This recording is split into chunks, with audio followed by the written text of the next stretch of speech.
네, 안녕하세요. 절세로 미래를 바꾸는 14년차 세금 전문 절세미녀 김은혜 기사입니다.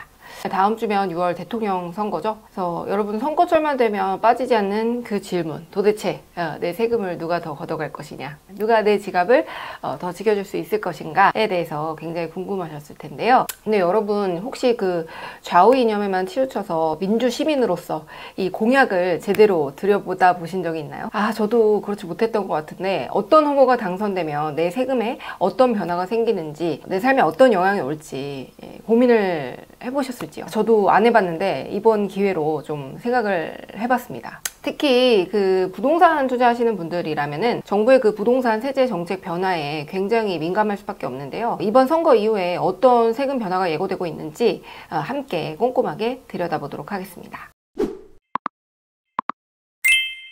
후보별로 세금 공약 핵심만 요약을 할 거고요. 6월 대통령 선거를 앞두고 이재명 더불어민주당 후보와 김문수 국민의힘 후보는 공통적으로 증세는 없다, 이런 입장을 내세우고 있습니다. 하지만 이재명 후보는 법인세, 부동산세 이런 주요 세목에서 전 정부의 세제 정책을 대부분 유지를 하되 운영의 효율화 이런 거를 통해서 세입을 확보하겠다, 이런 입장이고요. 김문수 후보 같은 경우는 상속세를 폐지하고 법인세를 추가 인하하는 등 보다 직접적이고 적극적인 감세안을 내세우면서 이재명 후보와는 좀 다른 행보를 보이고 있어요. 두 후보 모두 민생 부담을 줄여야 한다, 경제 활력을 높이자, 이런 공통된 목표를 가지고 있지만, 한쪽은 세율 조정 없이 효율을 개선해 보겠다, 다른 한쪽은 세율 자체를 손보면서 감세에 대한 드라이브, 이걸 통해서 활성화를 하겠다, 이런 식으로 접근 방식에는 좀 분명한 차이가 있어 보여요. 그렇다면 두 후보가 발표한 세금 공약에는 구체적으로 어떤 내용이 담겨 있을까요? 부동산, 상속세, 법인세, 그리고 소득세에 이르기까지 내 지갑에 직접적인 영향을 줄 핵심 조항들을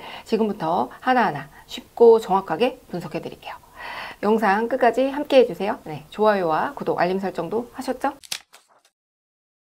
우선 상속세입니다. 이재명 후보는 현재 일괄 공제 한도를 5억에서 8억으로 늘리고 배우자 공제를 5억에서 10억으로 상향 조정하겠다, 이렇게 밝혔는데요. 최고 세율 50%는 유지하고 최대 주주에 대한 할증과세도 유지하겠다, 이렇게 입장을 밝혔죠. 그렇다면 상속재산이 일단 18억까지는 세금이 없는 거네요, 기본적으로. 그래서 현재는 배우자가 상존한 경우에는 10억까지는 세금이 안 나오고 있거든요. 근데 세율 같은 경우에는 그대로이기 때문에 상속세 감세가 어느 정도 있을 것 같습니다. 반면 이제 김문수 후보는 배우자 간의 상속세는 완전 폐지를 하고 유산세를 유산취득세 방식으로 전환하겠다, 이렇게 밝혔는데요. 유산취득세는 그 윤석열 정부에서도 추진을 하던 정책이에요.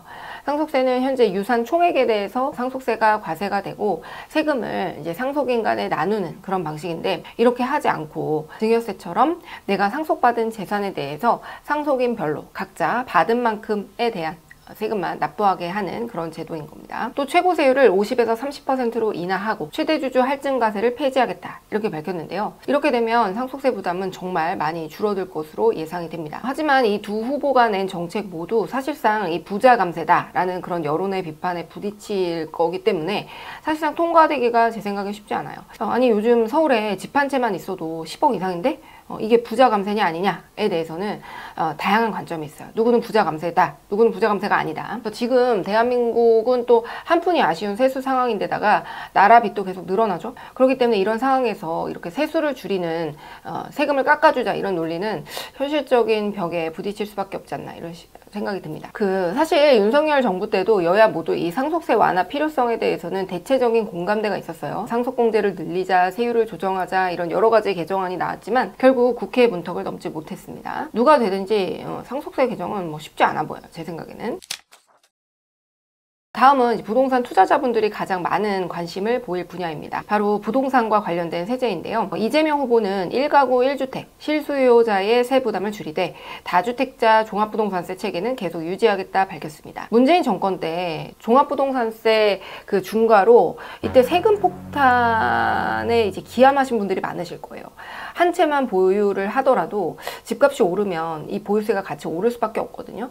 그리고 그 당시에는 막 반포나 대치동 이런 데 이제 두세 채를 보유하신 분들은 진짜 억 단위로 종부세가 나오기도 했어요. 이건 진짜 소멸되는 세금이잖아요. 그래서 이제 굉장히 많은 큰 부담이 있었는데 지금은 그렇지 않습니다. 지금은 한 40억까지는 종부세가 중과가 되지 않기 때문에 뭐 큰 부담이 되는 그런 수준은 아닙니다. 예전에 비하면. 이재명 후보는 한 유튜브 채널에 출연을 해가지고 부동산 세제는 가급적 손대지 않겠다 뭐 이렇게 밝혔거든요. 부동산 정책은 뭐 손댈 때마다 문제가 생긴다 이런 입장을 밝혔는데요. 실제로도 부동산은 규제를 강화할수록 오히려 시장이 더 과열되는 경향을 보입니다. 문재인 정부 당시에도 굉장히 강도 높은 규제를 했거든요. 오히려 집값은 급등했죠. 저 역시 이제 부동산 시장은 무리한 개입보다는 그냥 시장 자율에 맡기는 게 바람직합니다. 뭔가 정부에서 개입을 하는 순간 더 가격이 미친 듯이 올라요. 지나친 규제들은 오히려 역효과만 불러일으킨다 이런 생각이 들고요. 다만 과거에 이제 민주당이 집권했을 당시에 부동산과 관련된 정책을 수십 차례 변경을 하면서 세법을 굉장히 혼란스럽게 만든 전례가 있기 때문에 이번에도 진짜 손대지 않을지 이게 실제로 지켜볼지는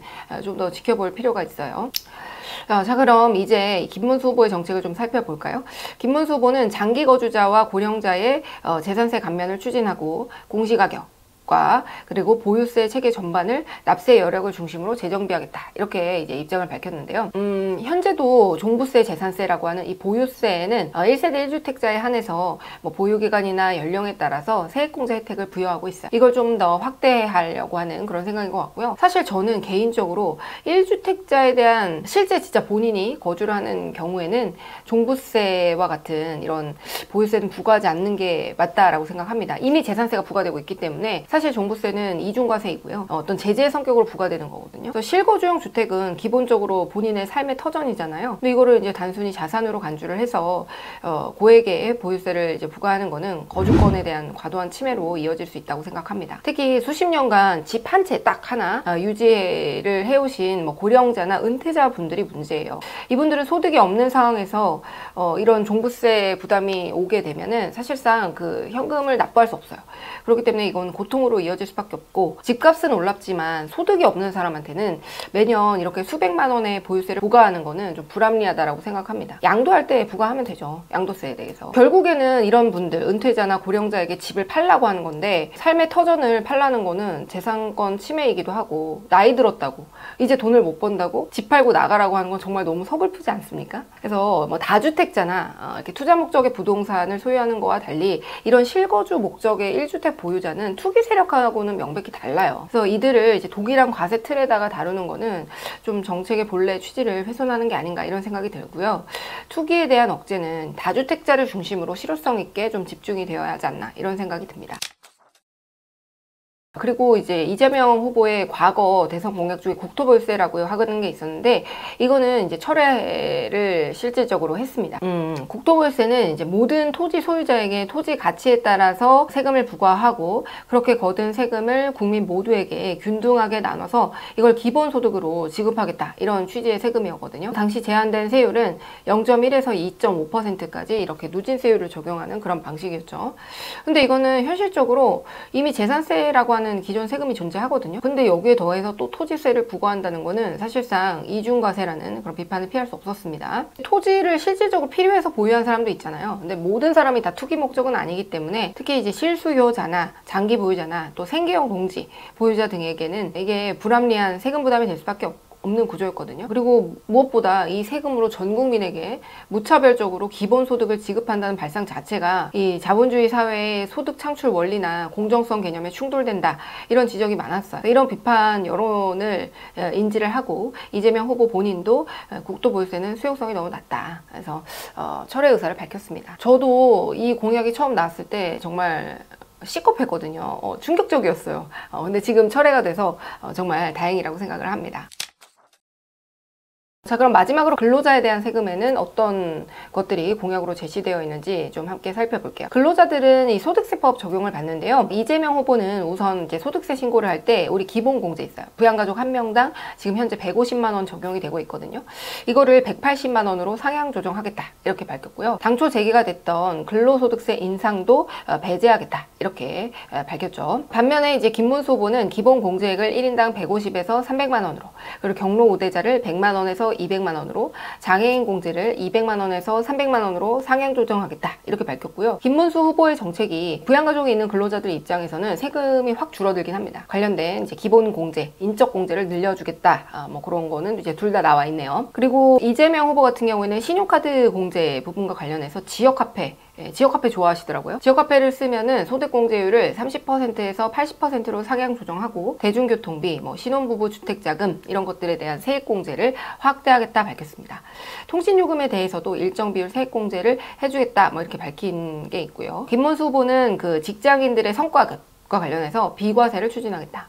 그리고 영유아 보육수당과 관련해서 지금 비과세 한도가 20만 원이거든요. 보육수당이. 근데 뭐 그걸 확대하겠다 이런 공약도 제시를 했습니다. 실제로 뭐 지켜질지는 이제 지켜봐야 되겠죠. 그리고 특히 김문수 후보 같은 경우에는 금융소득 종합과세 기준이 지금 현행 2천만 원이거든요. 근데 이거를 3천만 원으로 상향하겠다 이렇게 밝혔는데요. 제가 이번 종합소득세 신고를 하면서 진짜 많이 놀랐어요. 연에 2천만 원 이상 이자나 배당을 받는 분들이 이렇게나 많이 늘어나더니 정말 몰랐거든요. 정말 다들 알게 모르게 재테크를 아주 똑부러지게 하고 계시고 있는 모습을 보면서 저도 반성을 했습니다. 굉장히 감탄을 금하지 않을 수 없었습니다. 그만큼 이제는 뭐 소득세만큼이나 이런 금융소득세도 일반인들한테 현실적인 세금 이슈가 되고 있다는 뜻이겠죠. 그래서 이재명 후보는 또 법인세에서는 법인세 최고세율 24%는 유지를 하되 초과 이익을 거둔 대기업에 대해서는 추가 과세 방안을 검토하겠다 이런 입장입니다. 그래서 기업들의 기본적인 투자 여력을 보장을 하되 지나치게 사내 유보하고 외부로 사회 유출을 안 하고 이제 독점적인 이익을 취하는 거에 대해서 사회적 환원을 유도하겠다 이런 취지로 해석이 됩니다. 대기업에 대해서 만 적용을 해야 되겠죠, 이런 거는. 그리고 김문수 후보 같은 경우에는 법인세 최고세율을 인하하겠다 밝혔습니다. 그래서 현재 24%에서 21%까지 낮추고 중소기업과 자영업자에 대한 세액 감면 혜택을 대폭 확대하겠다 이런 방침을 내세웠는데요. 결국 이제 기업 전반의 세부담을 낮춰서 인간 활력을 끌어올리겠다 이렇게 성장 중심의 접근법으로 볼 수 있습니다. 근데 대기업들이 세금 깎아준다고 이게 사회로 돌아오는지 잘 모르겠어요. 결국 두 후보는 모두 기업 활력 제고라고 하는 공통된 목표를 지니고 있는 것으로 보입니다. 요즘 경기가 워낙 어렵다 보니까 일단 기업은 살리고 보자 라고 하는데 두 후보 모두 한뜻인 것 같아요. 네, 지금까지 이번 대선 후보들의 조세 공약을 좀 비교 분석해 봤는데요. 각 후보가 내세운 세금 정책에는 뭐 각자의 철학 그리고 우선순위가 담겨 있었습니다. 그래서 누구에게 어떤 세금을 얼마나 걷고 그 재원을 어디에 쓸 것인지에 따라서 우리의 삶과 또 우리의 지갑이 달라질 수 있다는 것, 그동안 대통령들의 다양한 정책들을 통해서 직접 경험하셨을 겁니다. 여러분의 소중한 한 표가 단순히 정치 선택을 넘어서 미래의 또 조세 환경과 경제 정책을 결정짓는 출발점이 될 수 있으니까요. 앞으로도 이렇게 공약들을 좀 꼼꼼히 따져보고 우리에게 진짜 도움이 되는 선택이 무엇인지 함께 고민해보면 좋을 것 같습니다. 6월 4일에 꼭 투표하시고요. 절세로 미래를 바꾸는 14년차 세금 전문가 절세미녀 김희연의 기사였습니다. 도움이 되셨다면 구독과 좋아요, 알림 설정까지 부탁드려요. 감사합니다. 안녕.